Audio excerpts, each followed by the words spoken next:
দেখানোর চেষ্টা করো কিভাবে আন্দোলনকারীদেরকে পুলিশ জিপে তোলা হচ্ছে, সেই চিত্রটা দেখানোর চেষ্টা করছি।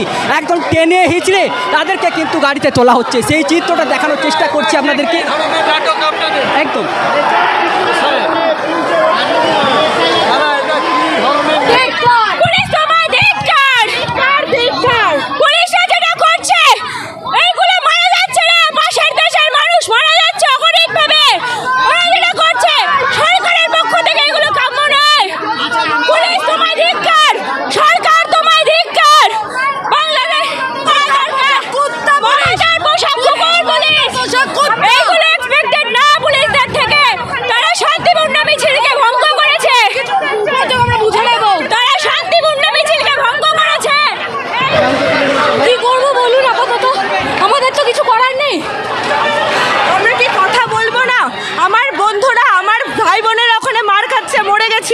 এইটা কি গণতন্ত্র?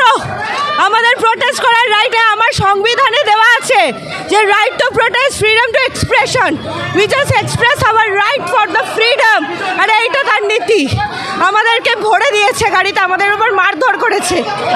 যখন আগের বারও এই শেখ হাসিনা গুলি চালিয়েছিল, তার বিরুদ্ধে বিপ্লবী ছাত্র ফ্রন্টের বাংলাদেশ হাইকমিশনের প্রোটেস্টের ওপরে পুলিশ আঘাত নামায়, ছাত্রছাত্রীদের রাস্তায় ফেলে মারে। আজকে আবার এই পুলিশ সে একই কাণ্ড করছে। আমরা এর বিরুদ্ধে প্রতিবাদে আরও ছড়া পাবো এবং তার সাথে সাথে শেখ হাসিনার মধ্যে স্বৈরাচারী নেত্রীকে অবিলম্বে আমরা পদত্যাগ চাইছি বাংলাদেশ থেকে। স্বাধীনতা আন্দোলনের সময় মেরেছে, নিজেদের ভাইদের মারছে, বাংলাদেশে করছে। এই পুলিশরা তো আর অন্য কেউ নয়, এই পুলিশরা তো ভারতীয় ছাড়া অন্য কেউ নয়, অন্য কোনো জায়গায় আসেনি, পাকিস্তান থেকে তো আসেনি। এরা তো সবাই ভারতীয়, এরা নিজেদের ভারতীয়দের গায়ে আক্রমণ করছে এরকমভাবে। কি বলবেন এদের? রাস্তায় যে অগণতান্ত্রিক কোটা ব্যবস্থা সে দেশে চলছে, তার বিরুদ্ধে সে দেশের ছাত্ররা রাস্তায়।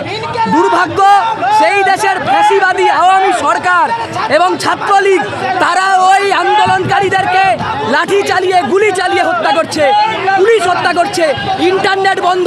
আমরা তার বিরুদ্ধে এখানে রাস্তায় নেমেছিলাম। আমাদেরকে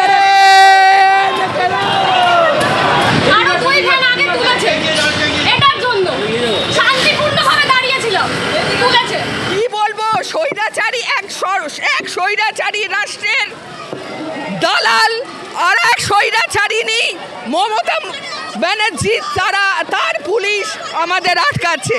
সুতরাং স্বৈরাচারীদের এদের মধ্যে কোনো ফারাক নেই। বিশ্ব রাজনীতিতে, আন্তর্জাতিকভাবে দালালিতে এদের কোনো ফারাক নেই। এরা প্রত্যেকেই ছাত্র হত্যাকারী, এরা প্রত্যেকেই কিন্তু শ্রমিক কৃষকের খুনে তারা হাত রাঙাচ্ছে। এরা সমানভাবে অত্যাচারী এবং স্বৈরাচারী শাসক, এদের মধ্যে কোনো ফারাক নেই। এরা মহিলা হলেও এরা কিন্তু পুরুষতন্ত্রকেই বহন করছে।